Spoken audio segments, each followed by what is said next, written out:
నమస్తే, నేను ప్రశాంత్. కేటీఆర్ గారు లీగల్ ఫైట్కి అయితే దిగడం జరిగింది. మరి ఎవరి మీద దిగారు, ఎందుకు దిగారు అనే విషయాలు అయితే తెలుసుకుందాం. దీని గురించి అయితే మాట్లాడేందుకు ప్రస్తుతం మనతో పాటు సీనియర్ జర్నలిస్ట్ సిఎస్ రావు గారు ఉన్నారు. నమస్తే అండి. నమస్తే సార్. కేటీఆర్ గారు నేను వెళ్తే లీగల్గానే వెళ్తాను అంటూ ఇప్పుడు లీగల్ ఫైట్కి అయితే దిగడం జరిగింది. ఎందుకని ఇప్పుడు లీగల్గా వెళ్ళడం జరుగుతుంది అంటే ఏ కేసుల మీద అతను లీగల్గా పోరాడుతున్నారు? ఇప్పుడు కేటీఆర్ గారు వ్యక్తిత్వ హన్నం రేవంత్ రెడ్డి గారిని చేస్తున్నారు, బండి సంజయ్ గారిని చేస్తున్నారు. కానీ ఆయనకు సంబంధించినటువంటి అంశాలను ప్రస్తావించినప్పుడు ఎవరైనా ఆరోపణలు చేసినా లేదంటే ఆయన గురించి మాట్లాడినా లీగల్ ఫైట్కి వెళ్తున్నారు. మనం అబ్జర్వ్ చేస్తే కవిత గారు లిక్కర్ స్కామ్లో ఇరుక్కున్నప్పుడు ఆ లిక్కర్ స్కామ్కి సంబంధించిన వార్తలు రాసినటువంటి వాళ్ళ మీద కోర్టుకు వెళ్ళారు. కోర్టుకు వెళ్ళి ఎవరైతే లిక్కర్ స్కామ్కు సంబంధించి కవిత గారి గురించి తీహార్ జైలుకి వెళ్తున్నారని లేదంటే ఇలా రాస్తున్నారో వాళ్ళందరినీ నియంత్రించాలి, ఆ న్యూస్ని అన్నింటినీ కూడా ప్రైవేట్లో పెట్టించాలి అని చెప్పి సోషల్ మీడియా వాళ్ళని లేదంటే మీడియా వాళ్ళందరినీ కూడా మీరు ఒక ఆర్డర్ చేసి ఈ న్యూస్ రాయకుండా చేయాలని చెప్తే హైకోర్టుకు పోతే హైకోర్టు వాళ్ళు వాళ్ళకు అనుకూలంగా తీర్పు ఇచ్చారు. ఆ మేరకు అందరికీ ఇక కోర్టు తీర్పు కాబట్టి శిరసావహించాలి కాబట్టి అప్పటి వరకు రాసినటువంటి న్యూస్ ఏదైతే ఉందో దాన్ని మళ్ళీ పునఃపరిశీలించి ఆవిడ మీద ఏదన్నా కొంచెం అగ్రెసివ్గా రాసి ఉంటే కనుక కొంచెం స్పీడ్ తగ్గారు. ఓకే. కానీ చివరికి జరగాల్సింది ఏదో జరిగింది, చట్టం తన పని తాను చేసుకుపోయిందిగా, తీహార్ జైలుకి అయితే ఆవిడ వెళ్ళారుగా. అలాగే కేటీఆర్ గారు కూడా ఇప్పుడు మంత్రిగా ఉన్నట్టు సురేఖ గారు మాట్లాడారు. ఎవరి గురించి? నాగార్జున గారి గురించి మాట్లాడారు. వాళ్ళు కూడా లీగల్ ఫైట్ చేశారు. అంతకుముందు కేటీఆర్ గారి మీద కూడా రక్కుల్ రావు అని చెప్పి కామెంట్లు చేశారు కొంతమంది కాంగ్రెస్ పార్టీ వాళ్ళు. వాళ్ళ మీద కూడా లీగల్గా నోటీస్ ఇచ్చి డ్యామేజ్ సూట్ వేస్తానని చెప్పి వాళ్ళ మీద డ్యామేజ్ సూట్ వేశారు. అలాగే కొన్ని మీడియా ఛానల్స్ మీద, అలాగే కొన్ని యూట్యూబ్ ఛానల్స్ మీద లీగల్గా వాళ్ళు కోర్టులో పిటిషన్ వేసి వాళ్ళ మీద వచ్చినటువంటి న్యూస్ని రాకుండా చేసుకునే ప్రయత్నం చేస్తూ ఉన్నారు.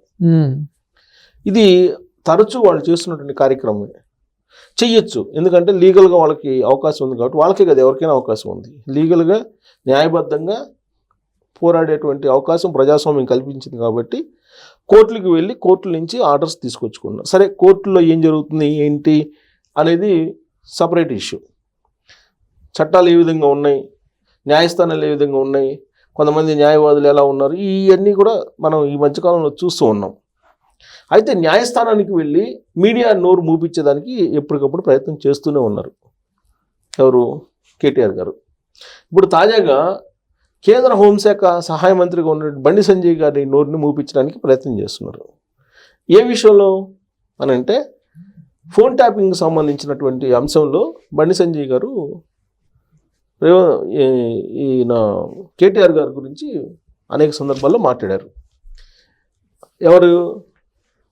హీరోయిన్లు ఫోన్లు వింటుంటారు, హీరోయిన్ని బ్లాక్మెయిల్ చేస్తుంటాడు, ఫోన్ ట్యాపింగ్లు వాళ్ళవి చేయించాడు, కొంతమంది పారిశ్రామికవేత్తలు చేయించాడు, ఇలాంటివన్నీ కూడా ఆయన బండి సంజయ్ గారు కామెంట్లు చేశారు. ప్రత్యేకించి పర్సనల్గా కేటీఆర్ని టార్గెట్ చేసి ఫోన్ ట్యాపింగ్ విషయంలో హీరోయిన్ ఫోన్ ట్యాపింగ్ చేసి వాళ్ళని బ్లాక్మెయిల్ చేసి రూమ్కి పిలిపించుకున్నారనేది, ఆ హయత్ హోటల్లో ఉండేటువంటి ఒక రూమ్కి పిలిపించుకున్నారనేది ఈ మధ్యకాలంలో కేటీఆర్ గారి మీద దుమ్మెత్తిపోసినటువంటి న్యూస్. అటు కాంగ్రెస్ వాళ్ళు కానీ ఇటు బీజేపీ వాళ్ళు కానీ. అయితే దాని మీద ఆయన లీగల్ ఫైట్కి దిగారు. ఇప్పుడు బండి సంజయ్ మీద పిటిషన్ వేసి నోటీస్ పంపించారు. సో ఇప్పుడు ఈ లీగల్ ఫైట్ చేయడం ద్వారా ఈ కేసులకు సంబంధించి ఎవరైనా మాట్లాడితే వాళ్ళ మీద నేను లీగల్ ఫైట్కి వెళ్తాను, లీగల్గా మూవ్ అవుతాను అనేటువంటి ఒక ఒపీనియన్ తీసుకెళ్లే ప్రయత్నం చేస్తున్నారు ఆయన. దాన్ని మనం ఎవరు కాదనలేం. పుష్కలంగా డబ్బులు ఉన్నాయి. ఇండియాలో న్యాయస్థానాలకు వెళ్ళే వాళ్ళు ఎవరంటే బాగా డబ్బున్నటువంటి వాళ్ళే. ఓకే. పేదవాళ్ళు వెళ్ళలేనటువంటి పరిస్థితి ఉందని చెప్పి కొంతమంది న్యాయవాదులు బహిరంగంగానే కొన్ని వేదికల మీద చెప్పారు. ఖరీదైపోయింది న్యాయస్థానాలు ఖరీదైపోయినాయి అని చెప్పి న్యాయ నిపుణులే అనేక సందర్భాల్లో అన్నారు. సామాన్యుడికి అందుబాటులో ఉండేలాగా న్యాయ వ్యవస్థ ఉండాలి అనేది కూడా వాళ్ళే అన్నారు. సో కేటీఆర్ గారు ఫోన్ ట్యాపింగ్కి సంబంధించి 1-2 ఫోన్ ట్యాపింగ్ చేస్తే తప్పేందని చెప్పి కూడా అన్నారు ఆయన. సో అలాంటి కేటీఆర్ గారి మీద ఇప్పుడు బండి సంజయ్ గారు ఆరోపణలు చేశారు ఫోన్ ట్యాపింగ్కి సంబంధించిన అంశంలోనే. ఈ ఫోన్ ట్యాపింగ్కి సంబంధించి ఆల్రెడీ జడ్జిల ఫోన్లో ట్యాప్ చేశారు అనేది ఆల్రెడీ విచారణలో తేలిన అంశం. ఇప్పుడు ఆయన ఆల్రెడీ ప్రభాకర్ రావు గారు వచ్చారు. ప్రభాకర్ రావు గారు వస్తే నేను జైల్లో పెట్టేస్తానని చెప్పి రేవంత్ రెడ్డి గారు అన్నారు. ఇప్పటి వరకు అది లేదు. శ్రావణ్ రావు ఉన్నాడు, ఆయన వచ్చారు, ఓ ఛానల్ అధినేత. పిసిసి అధ్యక్షుడిగా రేవంత్ రెడ్డి గారు ఉన్నప్పుడు ఆయన ఫోన్ ట్యాప్ చేశారని చెప్పేసి రేవంత్ రెడ్డి గారే చెప్పారు. సో ప్రభాకర్ రావు గారు సేఫ్గా ఉన్నారు, శ్రావణ్ రావు గారు సేఫ్గా ఉన్నారు. ఫోన్ ట్యాపింగ్ పాల్పడినటువంటి వాళ్ళు కొంతమంది భుజంగరావు లాంటి వాళ్ళు జైలుకి పోయి బయటకు వచ్చి బెయిల్ మీద ఉన్నారు. మరి ఆ కేసు ఏమైందా అని అంటే అసలు అది కేసు నడుస్తుందా, విచారణ జరుగుతుందా, దాని మీద ఎవరినైనా అరెస్ట్ చేసే అవకాశం ఉందా, అసలు కీలక సూత్రధారులు ఎవరు అనేది తేలుస్తారని అంటే అది లేదు. పోనీ కాళేశ్వరం ప్రాజెక్టు మీద ఏమైనా తేలుస్తారంటే అది లేదు. ఇప్పుడు కాళేశ్వరం ప్రాజెక్టు మీద నేను ఢిల్లీ వెళ్తాను, సుప్రీంకోర్టుకి వెళ్తానని చెప్పి అంటున్నారు. ఈ కాళేశ్వరం ప్రాజెక్టు మీద చంద్రఘోష్ కమిషన్ నివేదిక మీద ఆ నివేదికని ఛాలెంజ్ చేస్తూ నేను సుప్రీంకోర్టుకి వెళ్తానని చెప్పి కేసీఆర్ గారు అంటున్నారు. కేసీఆర్ గారు నేను కాక మనం మీటింగ్ పెట్టుకొని అదే బీసీలకు సంబంధించిన అంశాన్ని కరీంనగర్లో సభ పెట్టాలని చెప్పి నిర్ణయించుకొని కరీంనగర్లో సభకు మీరు ఏర్పాట్లు చేయండి, మనం కరీంనగర్ నుంచి బీసీల శంకారావాన్ని పూరిద్దామని చెప్పి ఆయన ఏదో డైరెక్షన్ ఇస్తే హరీష్ రావు గారు, కేటీఆర్ గారు వీళ్ళందరూ కూడా ఆ ఏర్పాట్లు చేసేటువంటి దాంట్లో ఉన్నారు. అసలు ఈ కమిషన్ దాని మీద ఛాలెంజ్ చేసి నేను సుప్రీంకోర్టుకి వెళ్తాను అంటున్నారు ఆయన. అవసరమైతే రాష్ట్రపతిని కూడా కలుస్తాము, రాష్ట్రపతిని కలిసి రాష్ట్రంలో జరుగుతున్న పరిస్థితుల మీద మనం పోరాడదామని చెప్పి ఒక అడుగు ముందుకు వేస్తున్నారు, ఫామ్ హౌస్ నుంచి బయటకు రావాలని చెప్పి కేసీఆర్ గారు. ఇలాంటి పరిస్థితుల్లో ఈ కేసులకు సంబంధించి ఫోన్ ట్యాపింగ్ కానీ, కాళేశ్వరం కానీ, లేదంటే విద్యుత్ ఒప్పందాలకు సంబంధించి కానీ మదన్ బి ఠాకూర్ ఆయన పేరు లోకూర్ ఆయన కమిషన్ వేశారు కదా ఆయన ఆధ్వర్యంలో. అప్పుడు కూడా విద్యుత్ ఒప్పందాలకు సంబంధించి ఛత్తీస్గఢ్తో జరిగినట్టు విద్యుత్ ఒప్పందాల్లో అక్రమాలు జరిగాయని చెప్పి ఆ నివేదిక కూడా వచ్చింది. మరి దాన్ని ఏం చేశారు? ఇప్పుడు అరెస్టులు ఉంటాయని అంటే నేను చేసేసాను, ఇంకా ప్రత్యేకంగా జైల్లో పెట్టేదే ఉంది, ఆ ఫామ్ హౌసే పెద్ద జైలు అని చెప్పి రేవంత్ రెడ్డి గారు ఇప్పుడు చెప్తున్నారు. అంటే అరెస్ట్ ఉండదు అనేది ఆయన క్లారిటీగా చెప్తున్నారు. ప్రత్యేకంగా అరెస్ట్ చేసి జైల్లో పెట్టేదే ఉంది కేసీఆర్ని, ఆయనే ఫామ్ హౌస్లో ఉన్నారు, ఆయన ఫామ్ హౌసే పెద్ద జైలు ఆయనకి, అందుకనే జైలు ఉంటుంది అని చెప్పి అంటున్నారు. అంటే అరెస్ట్ అనేది ఉండవు, ఇంకా అరెస్టులు ఉండవు, ఈ రేస్లో ఉండవు, ఫోన్ ట్యాపింగ్లో ఉండవు, కాళేశ్వరంలో ఉండదు, విద్యుత్ ఒప్పందంలో ఉండదు. కేవలం ఇవి న్యాయపరమైన విచారణ నేను జరిపిస్తానని కాబట్టి జరిపించాను, నా పని అయిపోయింది, ఎలక్షన్ ముందు నేను చెప్పాను, అది చేశానని చెప్పి రేవంత్ రెడ్డి గారు చెప్తున్నారు. అందుకని ఇప్పుడు కేసీఆర్ గారు, కేటీఆర్ గారు యాక్టివ్ అవుతున్నారు, లీగల్ ఫైట్కి దిగుతున్నారు.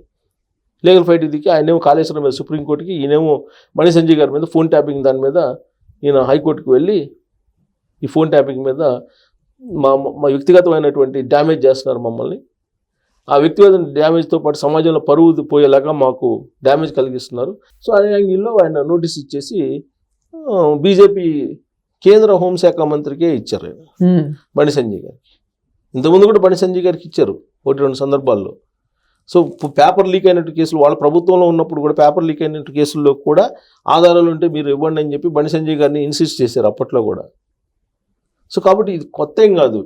కాకపోతే ఆ లీగల్ ఫైట్ అనేది తరచూ వెళ్తున్నారు, తరచూ ప్రతిదానికి లీగల్ ఫైట్ అని కోర్టుకి వెళ్ళేసి కోర్టు నుంచి ఒక పిటిషన్ తీసుకొచ్చుకొని మీడియాని, సోషల్ మీడియాని నోరు మూసే ప్రయత్నం, లేదంటే ఆరోపణలు చేసేటువంటి వాళ్ళని నోరు మూయించే ప్రయత్నం చేస్తూ ఉన్నారు. ఇది ఒకవేళ ఎంత దాచుకున్నా కానీ, ఎంత దాచిపెట్టే ప్రయత్నం చేసినా కానీ ఆగవు, ఇష్యూస్ అయితే ఆగవు. ఇష్యూస్ అన్ని ప్రజల్లో డిస్కషన్ అవుతూనే ఉంటాయి, సమాజంలో డిస్కషన్ అవుతూనే ఉంటాయి. సార్ దాంట్లో మంచి ఏంది చెడు ఏంది అనేది ఒక అంశం పబ్లిక్లోకి వెళ్ళినప్పుడే దాంట్లో నుంచి రిజల్ట్ వస్తుంది. అసలు అక్కడ ప్రజలకు వెళ్లకుండా నువ్వు కోర్టు ద్వారా నువ్వు ఆపేస్తాను అన్నప్పుడు అప్పుడు ఈ చర్చ జరగకుండా ఆపే ప్రయత్నం చేస్తున్నాడు కదా ఆయన. సో కాబట్టి ఇది ఆయనకి అల్టిమేట్గా ఆయనకే డ్యామేజ్. జరగాల్సిన చర్చ జరగాలి, అది మంచిగా చెడు పక్కన పెట్టాలి. ముందు ఇప్పుడు బండి సంజయ్ గారి గురించి నీకు ఏదైనా ఉంటే బయట పెట్టచ్చు కదా. మీ గురించి చెప్తున్నారు, ఏం చెప్తున్నారు? ఫోన్ ట్యాపింగ్ గురించి చెప్తున్నారు వాళ్ళు. ఈ ఫోన్ ట్యాపింగ్ కాకుండా బండి సంజయ్ గారు ఏం చేశారు అనేది బయట పెట్టచ్చు కదా, విధానపరమైన అంశాలు. అవును, కానీ అవి కాకుండా వాళ్ళు ఏదైతే ఆరోపణలు చేస్తారో ఆరోపణలకి లీగల్ నోటీసులు పంపించడం, వాళ్ళ ముందరకాలకు బంధం వేసేటువంటి ప్రయత్నం చేస్తూ ఉన్నారు. ఇది వాళ్ళకే నష్టం. ఫైనల్గా ఏంటంటే మీడియాని తొక్కిపెట్టినటువంటి ప్రభుత్వాలు ఏవి నిలబడలేదు. మీడియాకి స్వేచ్ఛ ఇస్తే లోపాలు ఏంటనేది బయట పెడతారు, అంశాలు ఏంటనేది బయట పెడతారు. కాంగ్రెస్ వాళ్ళు చెప్పింది చెప్తారు ప్రజలకి, బీఆర్ఎస్ వాళ్ళు చెప్పింది చెప్తారు, బీజేపీ వాళ్ళు చెప్పింది చెప్తారు, పబ్లిక్లోకి తీసుకెళ్ళి డిస్కషన్ పెడతారు. అప్పుడు డిస్కషన్ ఇచ్చినప్పుడు పబ్లిక్ ఒక నిర్ణయానికి వస్తారు. అంతిమంగా తెలంగాణ సమాజం ఎవరికి ఓటు వేయాలనేది ఇంకొక 2-3 సంవత్సరాలు ఉంది కదా, 3 సంవత్సరాల్లో డిసైడ్ చేస్తారు. అసలు ఇష్యూస్నే పబ్లిక్లోకి తీసుకెళ్లకుండా డిస్కషన్ జరగకుండా అడ్డుపడితే అది నష్టం అడ్డుపడ్డటువంటి వాళ్ళకి. కాబట్టి మరి లీగల్గా ఫైట్ చేయొచ్చు, తప్పలేదు. అది ప్రజాస్వామ్యం ఇచ్చినటువంటి ఒక అస్త్రం. లీగల్గా ఫైట్ చేయటం అంటే మరి లీగల్గా ఫైట్ చేసినందువల్ల ఆపగలవా బండి సంజయ్ని ఆపగలరా? కేంద్ర హోంశాఖ మంత్రి లీగల్ నోటీస్ ఇచ్చిన అంత మాత్రాన ఫోన్ ట్యాపింగ్కి సంబంధించి ఆయన మాట్లాడకుండా ఉంటారా? సమస్య లేదు. జస్ట్ తాను కూడా నేను ఫైట్ చేస్తున్నాను, నిజాయితీ పరుని అని చెప్పి నిరూపించుకోవడానికి ఇలాంటివన్నీ ప్రయత్నాలు చేస్తూ ఉంటారు. Thank you sir.